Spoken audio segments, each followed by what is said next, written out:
Ah, the Druids, the original British VIPs. No marble palaces, no golden thrones, just a knack for finding the right tree and turning it into a powerhouse of spiritual authority.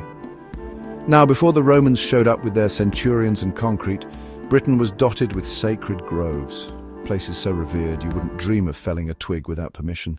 And here's the thing, those groves weren't random. They had histories, place names, and sometimes codes baked into the very language of the land. That's where our Nimet business comes in, but we'll get to that in a tick. Picture this, you're in pre-Roman Britain, let's say 100 BCE, no London yet, no Hadrian's Wall, just a patchwork of tribal territories. The Dobunni down in Cornwall, the Silures over in South Wales, the Brigantes stretching across Yorkshire, and in each of these lands, a sacred grove. The Dobunni had theirs near what's now called Nimet Rowland and Nimet Tracy in Devon. That Nimet word is our giveaway. It comes from the old Celtic nemeton, meaning sacred place, usually a grove or clearing where the Druids worked their magic. Up north, the Brigantes had groves linked to hill forts, think Stanwick and Almondbury, where oaks lined the edges like silent sentries.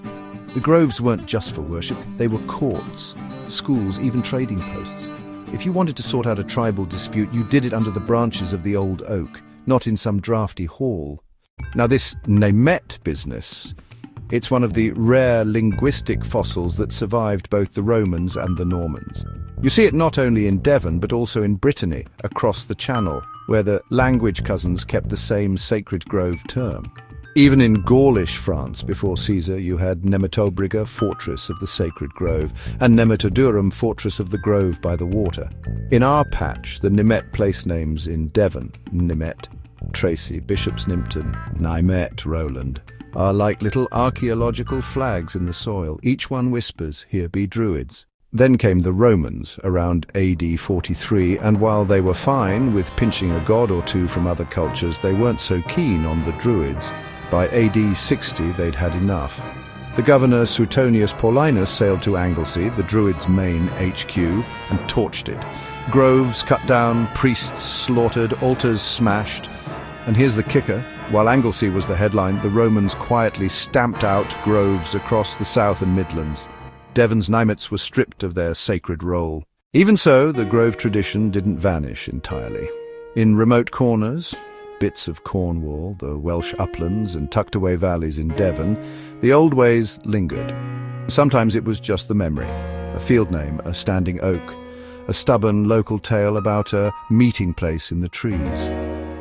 In medieval charters, you'll still find references to the Nimet, as if everyone knew exactly which patch of woodland you meant. And maybe they did. So there you have it.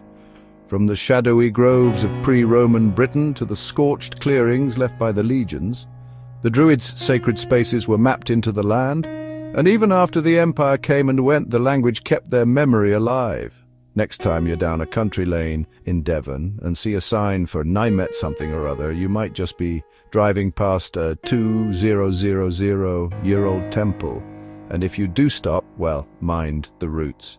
They've been there longer than your family's been paying taxes.